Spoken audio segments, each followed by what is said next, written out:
Hey everyone, welcome back to the Recovery Channel. One day at a time, we've been doing this for almost 3 months now. Thank you for the honor of traveling this road with you.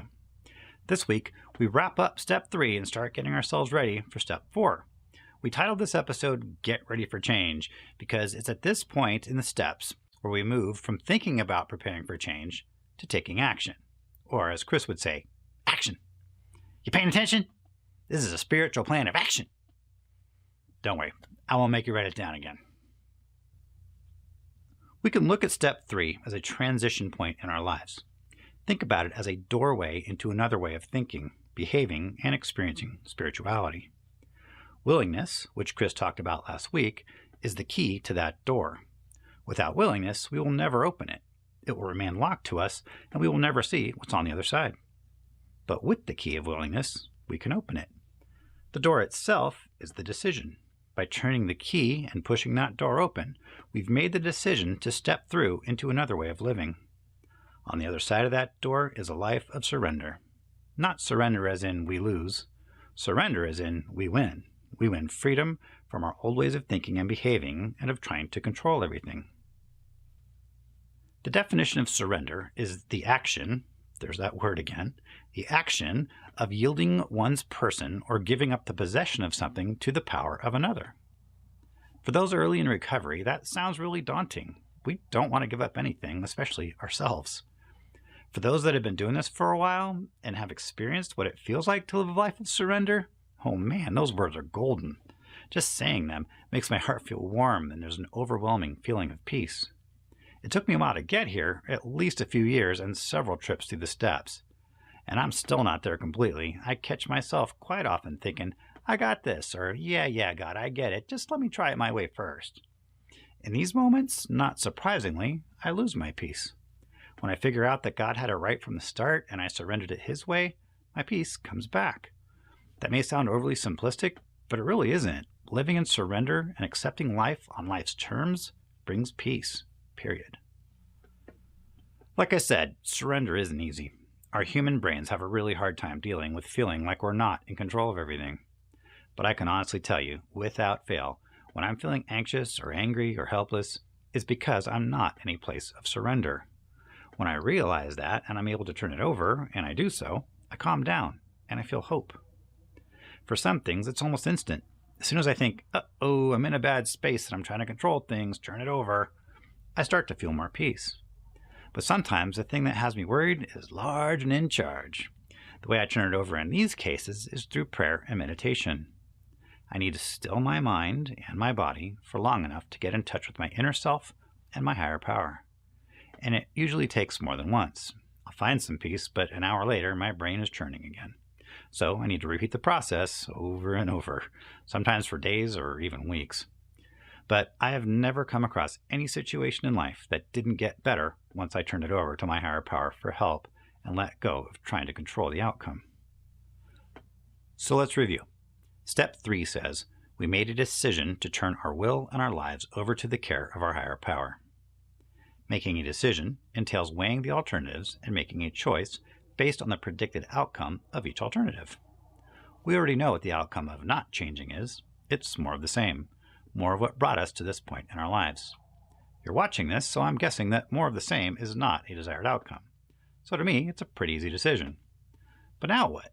Well, at this point in your recovery, we're just asking you to be willing to try something new. That's not as easy as it sounds because the something new is trusting that a power greater than ourselves will do a better job of figuring things out than we've been able to. But we're making it a little easier by understanding that this is not a one-time event and we don't have to get all the way there right now. We just have to be willing to accept that our higher power exists, it cares about us, and it's going to help us make better decisions if we can surrender to the best of our ability. We will spend the remainder of the steps and the rest of our lives developing a relationship with our higher power and figuring out how to surrender our wills and our lives on a daily basis. But as I said in the opening, we are now at the point in the steps where we take action. Action that leads to change. Not that we haven't been working hard already, but in step 4, we're going to start the process of digging deep and figuring out what makes us tick. It's called an inventory, and on the surface, it's just a way to list out all the stuff we've done and what has been done to us. but it is much, much more than that, at least the way we're going to do it. At its core, Step 4 is the foundation for Steps 5 through 9, in that it exposes our issues and identifies those people with which we need to make an amends and those we need to forgive. Deeper down, Step 4 can reveal the trauma and the wounds that created the fertile ground for our addictions to take root and grow. Digging these things up leads to change. I'm not going to sugarcoat this, folks. Step 4 can be brutal.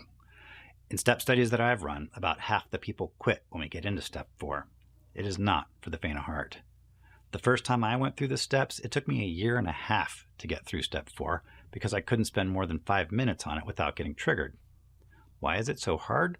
Well, most of us spend our lives running away from the pain of our past, whether we know that's what we're doing or not.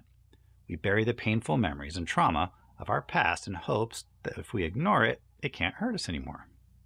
That's why we run to our drug of choice on a regular basis. The pain wants to bubble up and be heard, but it hurts, so we stuff it back down with our addiction. So what we want to do right now is help you get ready for the pain that will inevitably come up as you do your inventory. We don't want to scare you away by telling you how hard it's going to be, but we do want to give you all the tools we can think of to prepare you.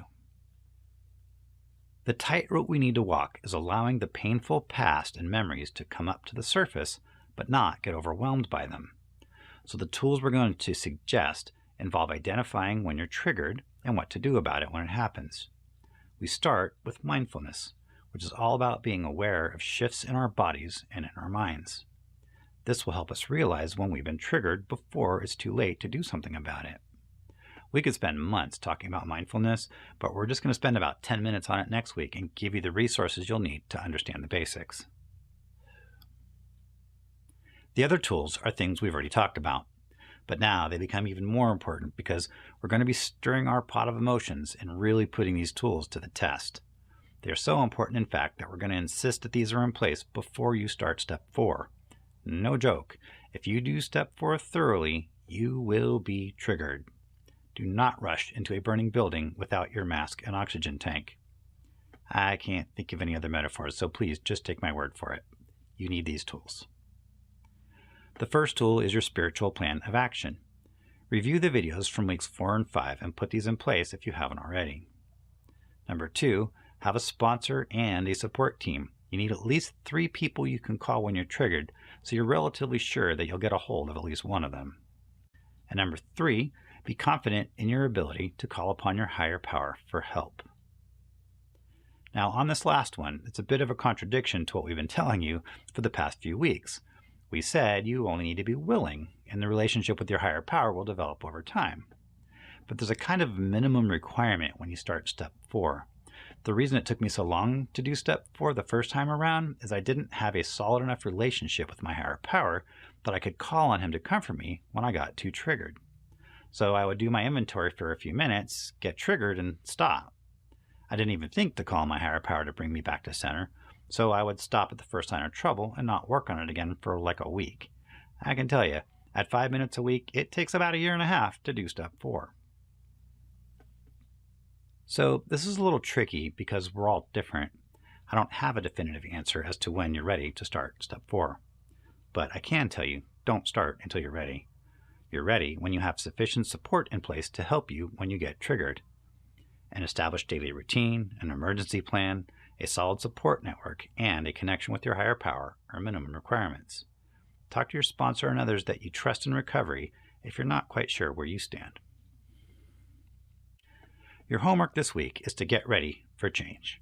Armor up, because doing Step 4 is a battle. We face things from our past that we've spent a lifetime trying to forget. So review the videos from weeks 4 and 5 and shore up your spiritual plan of action. Make sure you have a support network in place. Let them know you're going to be starting your inventory and will very likely be calling them for support.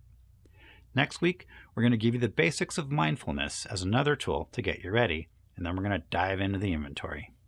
Stay well and stay strong, my friends. We'll see you next week.